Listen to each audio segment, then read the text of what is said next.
Welcome to episode 5 of Rise of a Nation.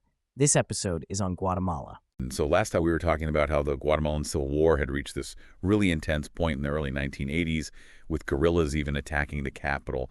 But it seemed like neither side was going to win outright. So what changed? How did this long conflict finally come to an end? Well, it dragged on for years, but by the mid-'80s, there was a lot of pressure to find some kind of resolution, both from inside Guatemala and from the international community. People were just exhausted from all the fighting and violence, the constant uncertainty.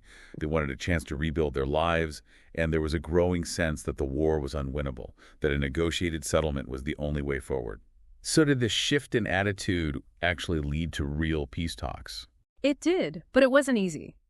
There were a few attempts at talks throughout the late 80s and early 90s, but there was just so much mistrust between the two sides, and the military especially wasn't really willing to compromise. It was like trying to walk through a minefield of political and ideological differences.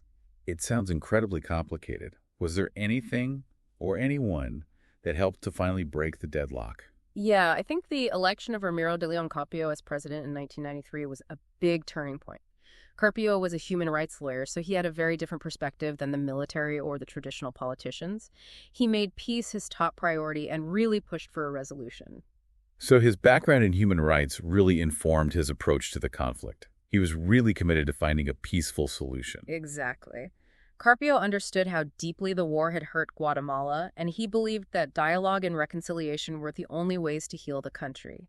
And under his leadership, the government and the URNG, they were finally able to reach some agreements on key issues: human rights, resettling people who had been displaced, and the role of the military in a democracy. So these agreements, they were basically the foundation for the peace accords. Right. And the final peace accords, they were signed in December of 1996 under President Aldro Arzu.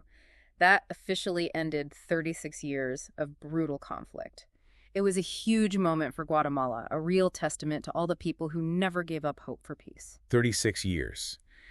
It's hard to imagine what it must have been like to live through that kind of prolonged conflict. What was the immediate aftermath of the peace accords like? Well, there was a lot of relief, obviously, and a sense of hope, but also this understanding that there was still a long way to go. Decades of fighting had left deep scars. Guatemala had so many challenges ahead: rebuilding, tackling poverty and inequality, bringing communities back together, and establishing a real democracy after years of authoritarian rule. Right, so peace was just the first step. The real work was just beginning. One of the sources mentioned that the UN played a big role in all of this. What did they do? The UN was really important in mediating the negotiations, offering expert advice, and helping to build trust between the two sides. Their presence made the whole process more legitimate and also helped to bring in international support. It's a good reminder that organizations like the UN can really make a difference in these kinds of situations. But even with their help, it must have been tough to overcome all that division and mistrust after so many years of violence. Oh, absolutely. Real peace isn't just about signing a paper. It's about changing people's attitudes and behaviors, addressing the things that caused the conflict in the first place. And in a country like Guatemala, with its history of inequality and exploitation, that's a long and complicated process. This whole deep dive into Guatemalan history has been incredible. From the Spanish conquest to the Central American Republic to the Civil War, it's clear that Guatemala has been through a lot. And understanding that history, it's crucial for understanding Guatemala today.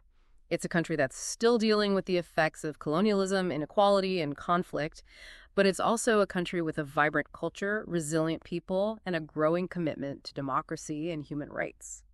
There's definitely a lot to be hopeful for, but also a lot of work still to be done. As we wrap things up, what would you say are some of the most important lessons we can learn from Guatemala's experience, especially as they look to the future? That's a great question. I think one key takeaway is that lasting peace. It takes more than just stopping the fighting. It means addressing the social and economic problems that lead to conflict in the first place. It means fostering real dialogue and reconciliation and working together to build a better future. It sounds like it's all about recognizing that peace, justice, and equality, they're all connected. Can't have one without the others. Exactly. And Guatemala's story, it reminds us that peace is fragile. It's something you have to keep working at. It takes vigilance, commitment, and a willingness to face the past while striving for a better future. This has been such an insightful conversation. Thanks for helping me and all our listeners out there to learn more about this fascinating and complex history. And to everyone listening, I encourage you to keep learning about Guatemala, its people, and its journey. There's always more to discover. Thank you for watching episode 5 of Rise of a Nation. If you enjoyed this podcast, please like and subscribe for more. Write in the comments what country's independence and expansion you would like me to cover next.